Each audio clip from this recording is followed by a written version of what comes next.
2020 à 2021 les pouvoirs de la police au temps de la COVID-19 en librairie vient de paraître en primeur, le nouvel avant-propos. Alain Robert Nadeau, avocat. Docteur en droit constitutionnel. Le 24 août 2020. La liberté politique ne se trouve que dans les gouvernements modérés. Mais elle n'est pas toujours dans les États modérés, elle n'y est que lorsqu'on n'abuse pas du pouvoir, mais c'est une expérience éternelle que tout homme qui a du pouvoir est porté à en abuser, il va jusqu'à ce qu'il trouve des limites.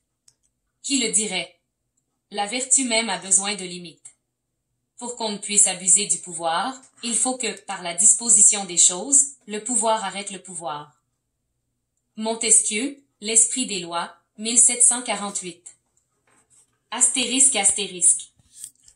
En l'espèce, il n'est pas question d'un individu mis en état d'arrestation alors qu'il aurait été sur le point de violer la paix. Le pouvoir en cause ici viserait plutôt des individus qui ne sont pas eux-mêmes soupçonnés d'être sur le point d'enfreindre la loi ou de commettre un acte de violence, dans des situations où, néanmoins, aux yeux des policiers, l'arrestation de ces individus permet de prévenir une violation de la paix. L'effet de la position du ministère public, eu égard au fait de l'espèce, revient à revendiquer le pouvoir d'arrêter des individus engagés dans une conduite non criminelle, afin de prévenir la violence que cette conduite pourrait entraîner.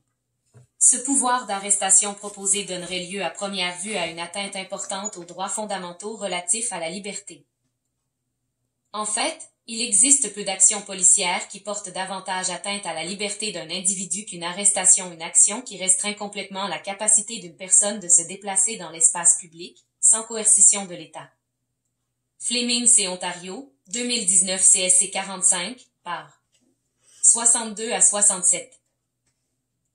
Dans l'arrêt Fleming, 2019, rendu le 4 octobre 2019, la Cour suprême du Canada a réitéré le principe judiciaire fondamental voulant que les détentions préventives soient illégales, c'est-à-dire contraires à la loi, et inconstitutionnelles, c'est-à-dire contraires à la Charte canadienne des droits et libertés, à la Constitution ou à leur interprétation faite par les tribunaux au Canada.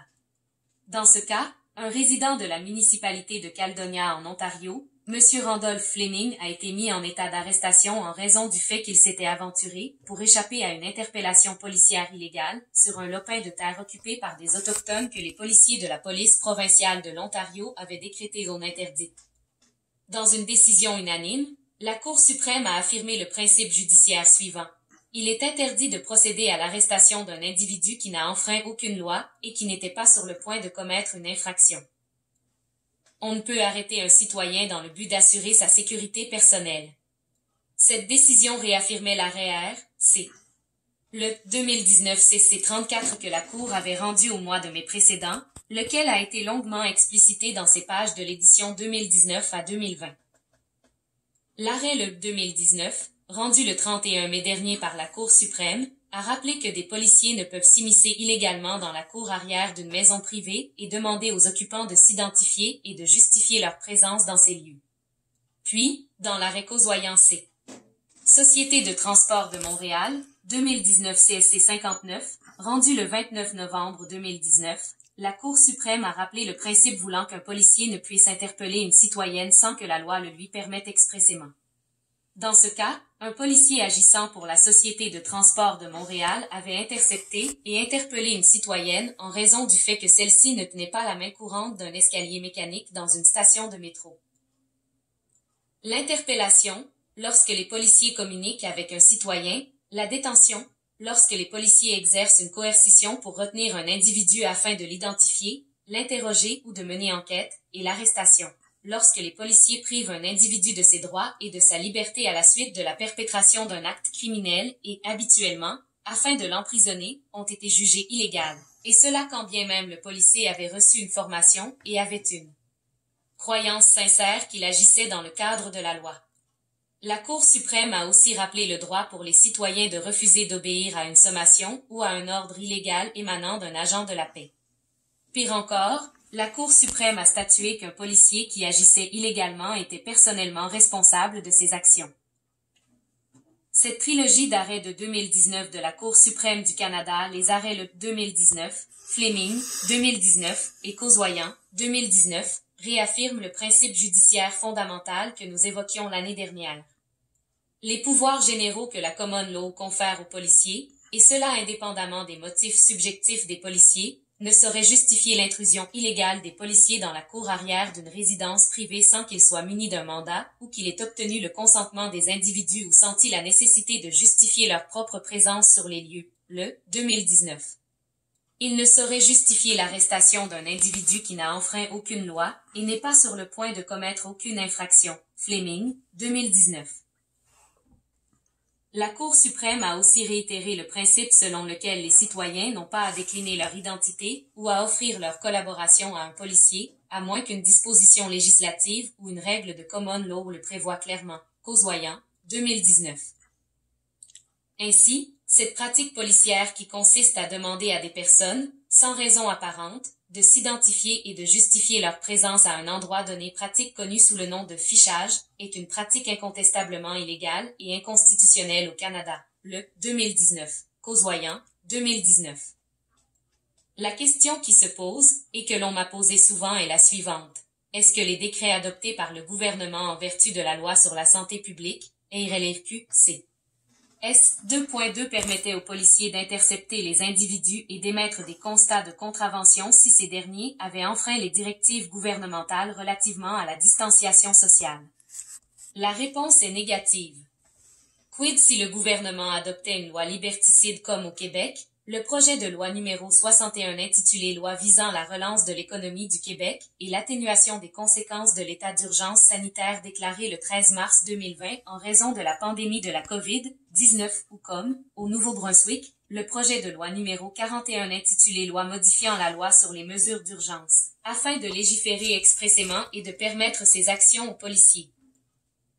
Si tant est qu'une telle loi fasse en sorte de rendre légales ces actions, elle demeurerait néanmoins inconstitutionnelle. Les pouvoirs de la police au temps de la COVID-19. La crise sanitaire et sociale qui secoue la planète entière pose des défis extraordinaires au gouvernement.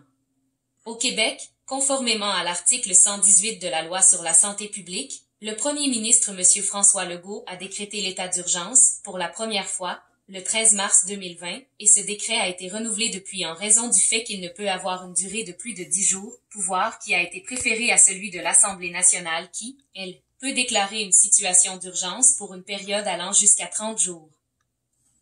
Le 3 juin 2020, pour obvier à cette obligation, le ministre responsable de l'administration gouvernementale et président du Conseil du Trésor, M. Christian Dubé, a déposé un projet de loi à l'Assemblée nationale du Québec. Le projet de loi numéro 61 intitulé Loi visant la relance de l'économie du Québec et l'atténuation des conséquences de l'état d'urgence sanitaire déclaré le 13 mars 2020 en raison de la pandémie de la COVID-19, lequel comporte notamment une disposition visant à annihiler les garanties procédurales prévues à l'article 119 de la Loi sur la santé publique, RLRQ-C.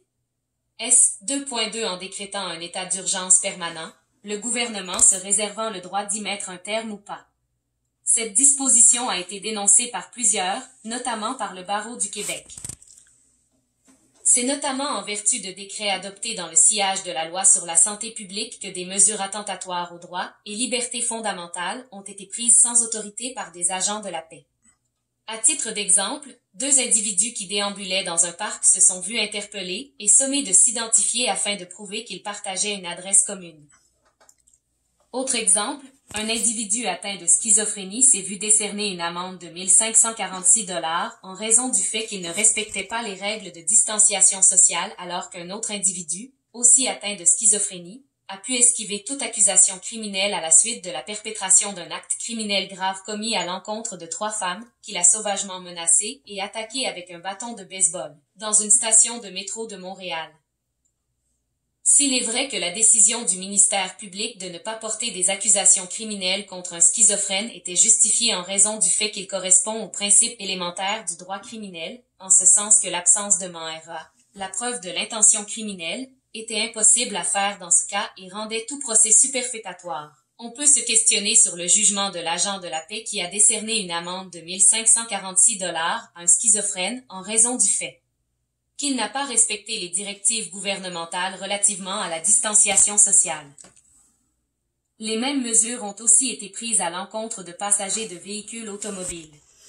Les policiers interceptent des véhicules automobiles et demandent aux conducteurs et aux passagers de s'identifier. Ces mesures sont incontestablement illégales et inconstitutionnelles. Bien qu'il ne soit pas déraisonnable de prendre des mesures pour éviter la propagation de la COVID-19, il ne saurait faire de doute que ces pouvoirs extraordinaires conférés à l'État doivent être exercés parcimonieusement et respecter les droits et libertés fondamentaux des individus. Les pouvoirs de l'État, du Premier ministre, de tout fonctionnaire et de tous les agents de la paix sont limités et doivent s'interpréter en fonction des garanties constitutionnelles. C'est la notion de l'État de droit. Ainsi, pour que l'action d'un agent de la paix puisse être conforme à la notion d'État de droit, il faut que, s'agissant d'un décret, une action du pouvoir exécutif, celui-ci soit conforme à la loi habilitante, une action du pouvoir législatif, et celle-ci doit être conforme à la charte ou à l'interprétation qu'en font les tribunaux et, au premier chef, la Cour suprême du Canada. S'agissant d'une action d'un agent de l'État, le Premier ministre ou les agents de la paix, il faut que leurs actions soient exercées raisonnablement et qu'elles soient conformes à la loi qui, elle-même, est conforme à la charte. En définitive, au Canada et au Québec, les citoyens et les citoyennes, qu'ils soient témoins, victimes ou suspects, n'ont aucune obligation de répondre aux questions de la police, de dénoncer un crime sauf dans des cas très exceptionnels prévus par la loi, comme l'obligation de dénoncer une situation reliée à des activités terroristes ou au Québec, de signaler au directeur de la protection de la jeunesse des cas d'abus et de maltraitance d'enfants, ou, plus généralement, de collaborer avec celle-ci. C'est là un principe judiciaire fondamental qui a été réitéré par la Cour suprême du Canada dans l'arrêt R. C. Grant, 2009 CSC 32. La seule autre obligation des citoyens de collaborer avec la police est celle de s'identifier, mais seulement après avoir été l'objet d'une détention ou d'une arrestation légale. C'est donc dire que, aussi valable que puissent être les motifs de l'interpellation, la vérification identitaire préventive est illégale et inconstitutionnelle. Agir autrement est susceptible de sanctions civiles et pénales, tant pour le policier personnellement, son employeur, la municipalité, la régie intermunicipale ou le gouvernement qui l'emploie et le gouvernement du Québec. Ainsi, la pandémie de la COVID-19 ne saurait justifier les abus de l'État ou la violation du principe de l'État de droit. C'est d'ailleurs ce que rappelait récemment la Commission de Venise du Conseil de l'Europe en affirmant ce qui suit. Pendant la pandémie actuelle de COVID-19, les gouvernements nationaux prennent des mesures exceptionnelles pour ralentir la propagation du virus. À de nombreuses reprises, la Commission de Venise a examiné les limites de ses pouvoirs d'urgence. La Commission a par le passé constamment affirmé que seule une démocratie qui respecte pleinement l'État de droit peut garantir efficacement la sécurité nationale et la sûreté publique. Même lorsqu'une situation d'urgence est réelle, le principe de l'État de droit doit prévaloir. 24e édition de droit policier québécois. Cette 24e édition de droit policier québécois loi sur la police à noter et règlement concernant la police identifiée comme étant l'édition 2020 à 2021 contient plusieurs innovations. D'abord, elle incorpore les résumés de tous les arrêts pertinents ainsi que toutes les décisions qui concernent la loi sur la police et les instruments réglementaires adoptés dans son sillage. Ensuite, elle comporte encore davantage de commentaires généraux et d'éléments factuels tirés des arrêts et des décisions judiciaires en ce qui concerne les pouvoirs et la responsabilité des policiers. Droit policier québécois 2020 à 2021 comporte toujours des commentaires et des annotations visant à faciliter sa compréhension auprès d'un public varié composé de juges, d'avocats et de juristes certes, mais aussi, et surtout peut-être, de policiers et d'étudiants en technique policière qui y sont, ou y seront très prochainement, assujettis. L'ouvrage compte 3 parties. La première partie est constituée de la loi sur la police. Elle présente des commentaires relativement à son application, des annotations concernant les instruments réglementaires, ainsi qu'un résumé succinct de tous les arrêts pertinents de la Cour suprême du Canada et de la Cour d'appel du Québec rendus depuis 1987 et de toutes les décisions pertinentes de la Cour supérieure du Québec rendues depuis 2001. La seconde partie est composée par les lois connexes à son application alors que la troisième partie regroupe tous les instruments réglementaires concernant la loi sur la police. Enfin, l'on retrouve toujours, en annexe, les coordonnées de tous les corps de police autonomes desservant les municipalités locales, les communautés métropolitaines et les communautés autochtones, tous les postes et bureaux de la Sûreté du Québec ainsi qu'une table de la législation, une table de la jurisprudence, un index définitionnel et un index analytique. À propos de l'auteur. Alain Robert Nadeau, LLB, LL Monsieur, LLD, est avocat et docteur en droit constitutionnel. Il a été conseiller constitutionnel principal au sein de l'équipe chargée de la mise en œuvre de la réforme législative à la Gendarmerie royale du Canada, GRC, à Ottawa. Il a notamment agi dans le cadre de la contestation constitutionnelle relativement à la prohibition qui était faite aux membres de la GRC de se syndiquer, jusqu'à ce que la Cour suprême ne la déclare, en janvier 2015, contraire à la liberté d'association garantie par la Charte canadienne des droits et libertés. Il a participé à la rédaction des projets de loi, et il a été responsable de la restructuration organisationnelle du régime des relations de travail dont au premier chef les procédures de discipline et de grief, ainsi que de la mise en place de la réglementation en découlant. On lui doit notamment le nouveau code de déontologie des membres de la Gendarmerie royale du Canada. Auparavant, il a enseigné le droit public à l'Académie internationale de droit constitutionnel à Tunis ainsi qu'à la faculté de droit de l'Université d'Ottawa. Il a été chroniqueur au quotidien Le Devoir et au journal Barreau. Il a aussi été attaché politique dans différents cabinets politiques ministériels tant sur la scène fédérale que sur la scène provinciale, auxiliaire juridique à la Cour canadienne de l'impôt et avocat au ministère de la Justice du Canada, Revenu national et Gendarmerie royale du Canada. Il est régulièrement invité à prononcer des conférences et à offrir ses commentaires en matière de droit et liberté à divers publics. Il intervient régulièrement dans les médias où il est appelé à commenter l'actualité juridique. Il est l'auteur de plusieurs ouvrages en droit public dont Vie privée et droits fondamentaux, Annotated Royal Canadian Mounted Police Act et Régulation, Federal Police Law, Droit policier fédéral, la Charte des droits et libertés de la personne origine, Enjeux et perspectives, L'incidence de la Charte canadienne des droits et libertés perspectives québécoises et propos sur la JVSTIS. Astérisque. Table des matières. Loi sur la police à noter. Formation. Organisation policière. Conditions d'exercice de la profession. Normes de comportement. Contrôle externe de l'activité policière. Conseil sur les services policiers du Québec. Responsabilité du ministre de la Sécurité publique. 2. Loi connexe. Loi sur l'organisation policière, articles 251 à 254 et 262 à 262.2. Charte de la Ville de Montréal, articles 106 à 122. Loi sur le régime syndical applicable à la Sûreté du Québec. Code du travail, article 74 à entre 93 et 94 à 99.11. Loi sur le régime de négociation des conventions collectives dans les secteurs publics et parapublics, articles 75 à 80 et annexe C. Loi concernant le régime de négociation des conventions collectives dans les secteurs publics et parapublics. 3. Texte réglementaire concernant la police. Formation. Règlement sur le régime des études de l'École nationale de police du Québec. Règlement de la Commission de formation et de recherche. Règlement sur les frais de scolarité de l'École nationale de police du Québec. Organisation policière. Règlement sur la discipline des membres de la Sûreté du Québec. Règles de fonctionnement de la Sûreté du Québec. Règlement sur la somme payable par les municipalités pour les services de la Sûreté du Québec. Règlement sur la discipline interne des policiers et policières de la Ville de Montréal. Règlement sur les services policiers que les corps de police municipaux et la Sûreté du Québec doivent fournir selon leur niveau de compétence.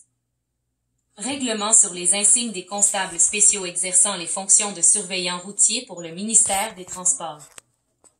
Règlement sur l'identification des véhicules des corps de police municipaux. Règlement sur les décorations et citations décernées aux policiers du Québec ou à toute personne ou organisme. Règlement sur les archives de la Sûreté du Québec et des corps de police municipaux concernant le personnel policier. Conditions d'exercice de la profession. Règlement sur les qualités minimales requises pour exercer les fonctions d'enquête dans un corps de police. Conditions d'exercice de la profession. Règlement sur les qualités minimales requises pour exercer les fonctions d'enquête dans un corps de police. Normes de comportement. Code de déontologie des policiers du Québec. Règlement sur la preuve, la procédure et la pratique du comité de déontologie policière. Règlement sur le taux de remboursement par l'employeur des coûts reliés à une conciliation ou une enquête en matière de déontologie policière. Règlement de la Cour du Québec. Contrôle de l'activité policière. Règlement sur la procédure de sélection et sur la formation des enquêteurs du Bureau des enquêtes indépendantes. Règlement sur le déroulement des enquêtes du Bureau des enquêtes indépendantes. Responsabilité du ministre de la Sécurité publique. Décret concernant les modalités de gestion du renseignement criminel.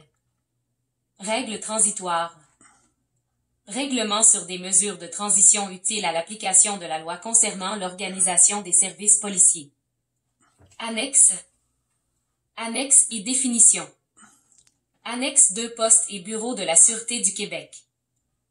Annexe 3 Corps de police autonomes desservant les municipalités locales et les communautés métropolitaines. Annexe 4 Corps de police autonomes desservant les communautés autochtones. Table. Table de la législation. Table de la jurisprudence. Index analytique.